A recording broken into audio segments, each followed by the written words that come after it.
seems that the sorriest of the characters, Spud, has the happiest of endings. Yeah. And the guy who seemed to sort of have his his stuff together at the end of Trainspotting, Renton, Mark, seems he's the one now at the very end of the movie. It seems like he's the one retreated. He's back in that bedroom where he grew up. Like that's he's sort of like retreated in Spud's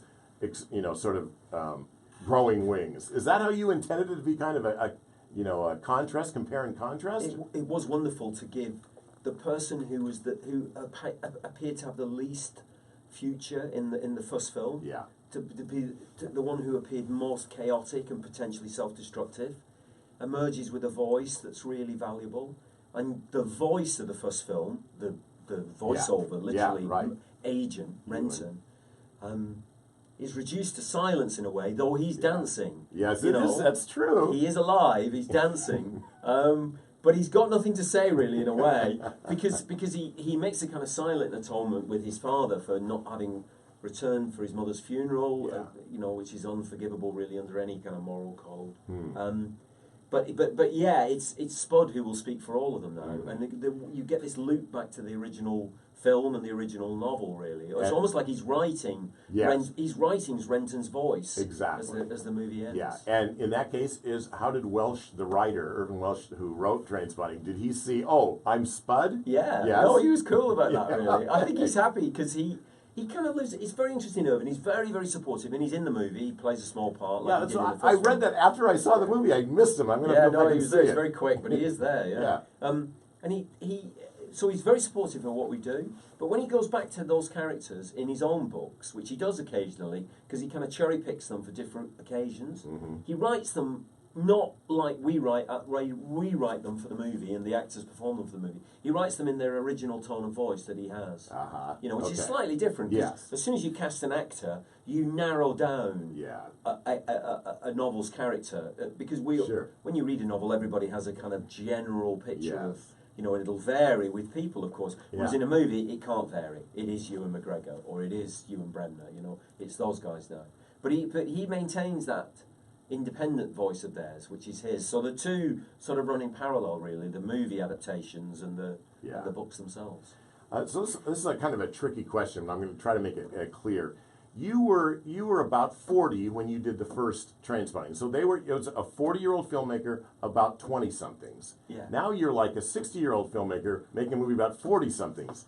Did you feel tighter connection when you were 40 and they were 20, or now that you're 60 and they're 40? Do you feel any stronger kinship in either relationship? No, I think they... Okay. I mean, this one's a bit more personal in the sense... But I mean that in the sense of a bit more acute, a bit more painful in a way, what it admits to.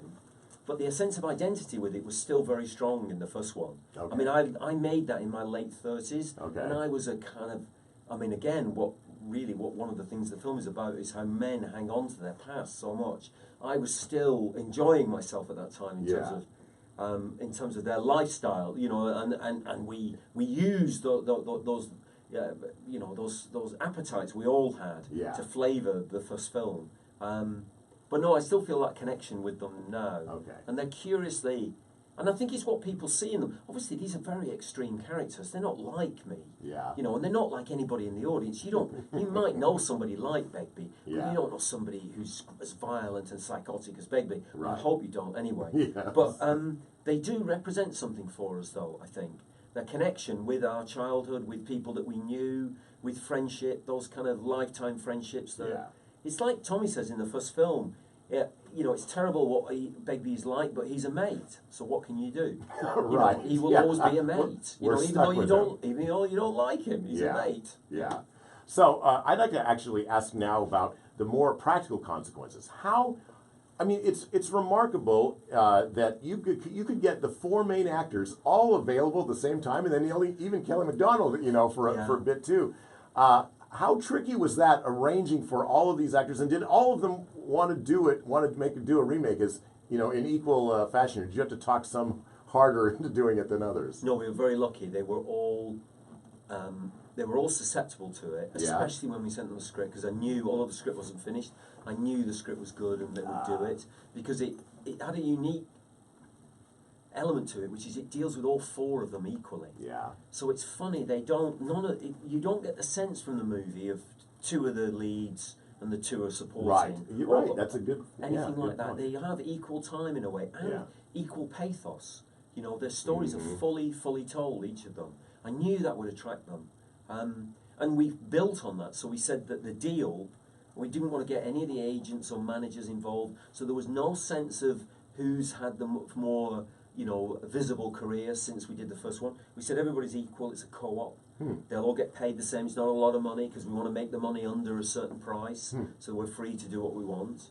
And they were all into that. The tricky thing, was you said, is trying to find the time in the year when they're all free, because two of them, Bobby and Johnny, are in long-running TV shows, one in New York, one in Vancouver. Wow, yeah. And the only time they get off is in the summer. And we had to make the film under curious legal conditions, because you can't own them for that time. They're on loan to you from the TV company. Okay. So if they call them back, that's it. They call them back. Wow. You know. So we had to make it in a rush in their summer holidays. So it's credit to both of them that they gave up their summer holidays to be with us in Edinburgh and shoot the movie. And then you couldn't have them cut their hair in any particular way if they're on a regular TV series? Or? Well, legally we couldn't, but they turned up, and I said I wanted Johnny's hair to be dyed again, like it is in the first movie. Yeah. And he said, "Okay, I'll do that." And I said, "But they won't allow us to do it, Johnny."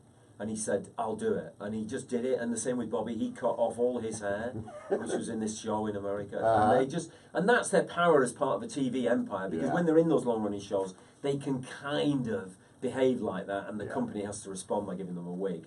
The company could have responded by suing us, but so far they haven't, those TV companies, so we'll keep our fingers crossed. Yeah, you even have that dye scene in the movie where he's doing it. I go, oh, that is great. Yeah, he is refusing to give up his youth. Absolutely. And he's going for it. In one picture, And then just a quick question. I mean, they all are equally represented in this movie, but Ewan McGregor is clearly the biggest star of them all. I would think, was he harder to convince to actually come and be one of the mates now, because his career is really shot up?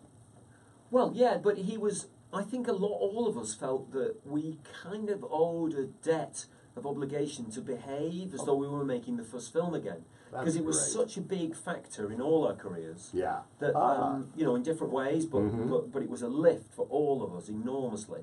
It put us on a kind of world stage, really, which is, you're very lucky if you get that moment in your career. So we all felt, really, that we had an obligation, given that we liked the script and we weren't doing it for the wrong reasons. Yeah. We had an obligation to kind of treat it like we'd done when we made the first film, when no one was a bigger star than anyone else. Everybody felt equals, and it was great the way they readapted their kind of like chemistry. Yeah. And it was back again in exactly the same fashion. There was no sense of elitism or superiority or anything like that. Yeah. And they behaved very well as well in the town, because Edinburgh is a town that is very proud of the first film, and I'm very proud of Irving Welsh now, even though it's a very dark side of the city. Yeah. And sort of that we were all felt obliged to kind of tip our hats towards Edinburgh as well. And just the last question here, very short. Did you have to rewatch your own movie before you did this to make sure that your memory was right about what you did? I mean, like, for instance, right before I saw this, I went and watched Trainspotting again, and boy, does it hold up. But it was just like, I felt like I saw these movies practically back to back. When you're a filmmaker and you live that and breathe that movie, the fact that it's 20 years ago, do you need to revisit it, or did you know it cold before you even began? Oh no, you have to go back, because you don't. Okay. When you make them, you don't watch them again for a long time, and then you get that curious thing, which is that you hear about them from other people, because people stop you in the street and talk about them or whatever, especially that film. So you have to be careful that you've remembered it right. And it is, obviously, as we know, memory's extremely unreliable facility of a human being. You kind of, and it was just getting together with the guys on this. The number of stories that we'd tell were, we'd tell a story and someone would say, "No, it wasn't like that. I did that." Right. And you went, "No, you didn't. You did that." And it's like, so everybody concocts the memory that best suits them, I think. So yeah, you have to watch the prima facie evidence, which is the movie itself.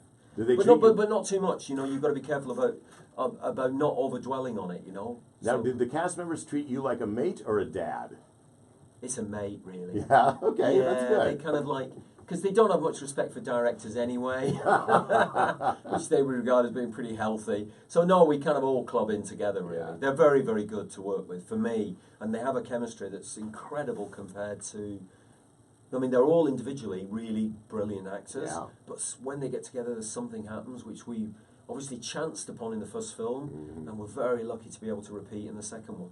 Great. It's great talking to you. I've got a million other questions. I'd like to talk about your entire career, but sometime when you do a retrospective of your career, I want to be number one. You'll be there. Yeah, absolutely. Thanks a lot, Danny. Thank you.